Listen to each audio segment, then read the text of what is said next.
Hi, I'm Dana and welcome to another episode of Learning to be Autistic. I wanted to make today's video about being unwell when you're autistic, because I'm currently unwell. That's why I look so incredible, that's why my voice sounds so great. I've got fucking COVID. I'm real pissy about it, to be frank with you. I've been really fucking careful for the last year and a half, and right when I start actually going out and doing things and seeing people and having fun, I get fucking COVID. I've had my first jab, so I've been really lucky, and although I've felt like absolute crap, I'm gonna be okay, you know. It could have been a lot worse, and I'm really, really lucky. But it still sucked. And it made me think back on a lot of the other times in my life that I've been unwell, because I honestly, I don't think I've had anything worse than like a little sniffle since being diagnosed with autism. So I haven't really thought about it, and this has definitely prompted me to. So the first thing that I want to talk about is just the fact that so much of it is sensory hell. It's just the worst sensory shit in the world. Because I'm not the best at like regulating my sensory stuff anyway. So then when I'm ill, it's like I'm too hot, I'm too cold, I feel like this, I feel like that. There's just so much going on that is horrible. And obviously, it's horrible for everyone. No one likes being unwell. But it's a case of, sure, it sucks having a blocked nose. We all know it sucks having a blocked nose. But also the little noise that comes with having a blocked nose, like sometimes you get the squelchy noises at like the top of your nose, and sometimes you get the whistling or the bubbles. It makes me feel sick, it drives me insane, it makes me feel like I need to crawl out of my own skin. I really, really hate it. Things like having a temperature or being too hot or too cold, it's not as bad for me as I've heard a lot of people describe it. I know a lot of autistic people like experience genuine physical pain if they're too hot or too cold. Personally, it's just incredibly annoying and really worrying, and it pisses me off. It's like, that's the thing, like so many of my sensory issues, my automatic reaction is like it makes me angry, and it means that when I'm unwell I'm just this like sniffling, crying, angry little mess a lot of the time. It's not a lot of fun. But they're not the sensory issues that you can just fix, you know, like, oh, I'm too hot, take the blanket off, now I'm shivering. It's just being trapped between the two like worst sensory things that there are in that position, you know? I don't know how well I'm explaining things, because another thing that is like absolutely incredibly annoying, I'm not sure if it's a sensory issue, but like the brain fog that comes, I don't tend to get it that bad normally when I've got like just flus and colds and whatever, but with COVID I've gotten it real fucking bad, and like it's going now. I feel a lot better. I feel like my brain's sort of like catching up again. But I've had days where like I couldn't remember any words that I was looking for. It just wasn't there. My brain just wasn't moving fast enough to like live life. And obviously that's something that a lot of people deal with all the time. And it just fucking sucks. It's really, really frustrating. Because like I say, like I'm aware that these are all things that everyone experiences. That's why I'm not trying to say like, oh my God, it's so much worse for like autistic people. It's just different levels. It's just different types of shit. I don't think it's like better or worse or more difficult or less difficult. It's just shit. It's all just shit. And like one of the main things that's really gotten me this time is that it completely screws up your routine. I normally get up for like 7 a.m. and I do my yoga and I hoover and do the dishes and I do laundry, and then that's when I like start work and I like do like Instagram stuff or YouTube or whatever, you know. I can't get up at 7 a.m. when I feel like this. I've been managing to like keep up with yoga more or less. I had like 2 days off, but it's so much more difficult to motivate myself. And obviously, I think I've mentioned on here that a big part of my routine is that I see my mum every day. I can't see my mum. I can't risk like infecting people in the outside world. I have to just stay inside. So my routine is absolutely gone. And that's really, really difficult. It's very much only thanks to like having a few really good friends and my little to-do list that I do every day that I know what day of the week it is. I don't know what time of the day it is a lot of the time. It's either light or it's not. It's just losing my routine like loses everything else. Like I'm eating random meals at random points in the day. It's absolutely screwed, basically. It's not a lot of fun.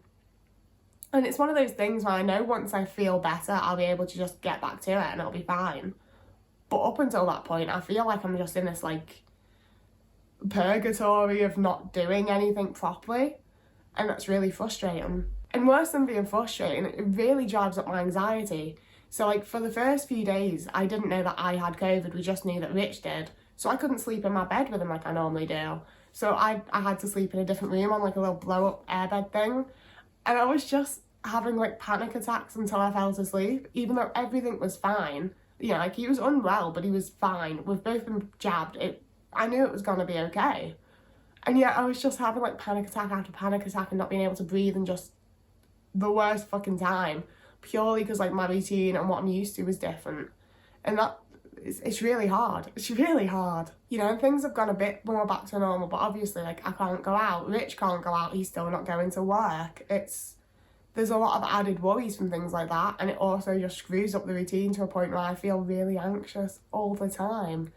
And you know, like I'm feeling very, very lucky that I met someone new like right before all of this. So I've had like a 6-hour-long phone call and shit, and that's really like kept me together a lot more than it would if I didn't have that. And then for me, I don't know how many other people this applies to. I think probably more than I'm expecting, to be honest, from like people I've spoken to in my life. But there's the whole like hustle culture on top of that, because I should be doing things, you know, like I very luckily had 2 videos that I'd pre-filmed just for shits and giggles. That meant I could carry on uploading. But now it's at a point of like, well, I need to film a video. And I still don't feel great, but I have to do it. Because if I don't get a video up on Tuesday, like my schedule like dictates I should, I will feel like absolute failure. I will feel like a failure that can't do anything right. So even though I'd probably be better off just relaxing and watching telly and having me lem sips, I'm making a video because I have to give into hustle culture to feel like I'm not a failure. And, you know, obviously the whole video thing applies to like a very limited number of people. But how many of you feel bad for like calling in sick to work? How many of you like feel bad for not doing the hoovering and the dishes when you're really unwell? You know, like it's in all the little bits of our lives as well from the society that we live in, and I feel like I'm making it way deeper than it is. But also, like, everyone I know says that they feel bad for doing nothing when they're ill. And it's like, you've been looking after yourself, you've made yourself food, you've slept, you know? Like, it might not be what you're used to doing in a productive day, but you've done what you needed to do to be productive towards getting better. And I can say all this, but I'm still clearly not doing it myself, am I? But I think that, like, does kind of especially apply to, like, at least me as an autistic person, if not autistic people in general. Because not only do we have, like, the whole hustle culture pressing down on us from society, but then it's still the loss of routine as well. So it feels like we're not committing ourselves to being productive or keeping a routine or, like, basically just being a functioning human, which, you know, you're allowed to not be a functioning human when you're not well. And yet it's so difficult to just accept that and do that. Going back to what I think I said at the start about, like, sort of reflecting on past experiences being unwell, I was constantly the kid that was, like, considered the drama queen. Like, they'd be like, oh, she's got a snuffle and thinks she has a flu. And, like, that continued all the way into my teen years. Like, I'd be in bed thinking I was dying and my mum would be like, you can still go to school though. But I think it's, like, having the additional sensory issues that, like, for me, put me very close to a meltdown, essentially. Even though it is what someone else might have as, like, a common little cold, for me, it feels like quite a lot more, and I feel really bad, and I probably, like, won't cope well being around people.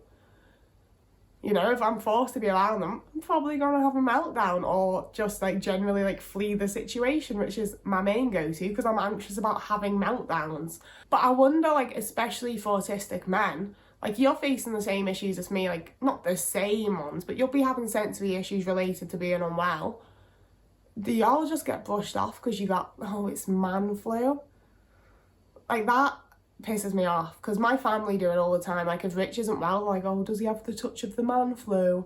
And I'm like, no, he's not well, and he's got, like, sensory issues on top of that. It's really unfair to just be like, oh, he's being over dramatic because he's a fella and he doesn't understand how to have a cold. Like, it's really dumb. But it also means that, like, because it was just me being dramatic, as an adult, I was like, oh, well, I guess everyone just feels this bad.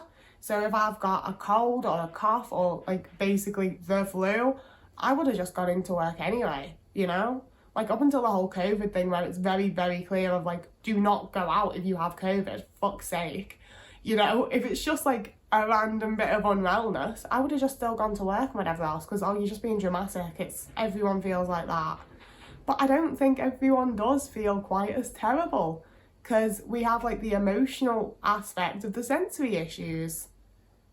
But again, that's not to say that it feels any worse or better. It's just kind of different. This is going to be a bit of a shorter one because I don't feel well. My voice is starting to go. It's going to be a shorter video. So the final thing I want to talk about, and I'm sure I'm forgetting a load of things because I've still got a little bit of this brain fog going on. But the last thing I want to talk about is food, because like I've got other videos talking about my issues with food. I struggle to eat properly at the best of times.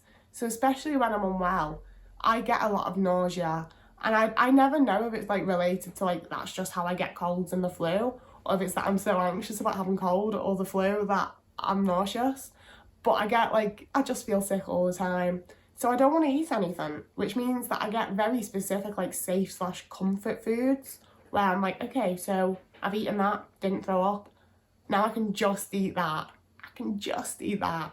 You know, it wasn't so bad when I lived at home because my mum's your typical like northern mother. If you're unwell, she makes you scallops, she makes stew, she makes soup. So I was getting loads of veggies and whatever. But living alone and not having much energy and just being like, I feel like death, I order food.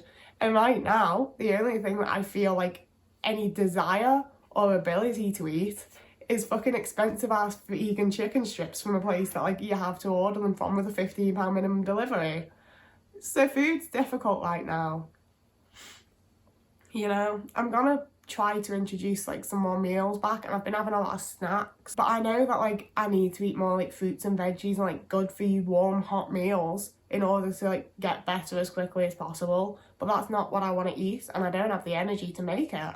Yeah, I think I'm gonna leave it there because I don't want to blow it out of proportion and act like it's like so much more difficult to be unwell with a neurodivergency, because it's not. It's just different. I keep just saying the same things because of this brain fog. I'm really considering if I even should have like tried making this, because I feel like it's really gonna just be like discombobulated and a bit shit. But it's also how I feel, and like I won't be the first autistic person to have caught COVID/had a cold. So hopefully maybe some other people can relate, and as always, I really hope you like start some sort of discussion in the comments maybe. I think since this is so just like there, maybe it'd be really good to see what other people have to say about being unwell.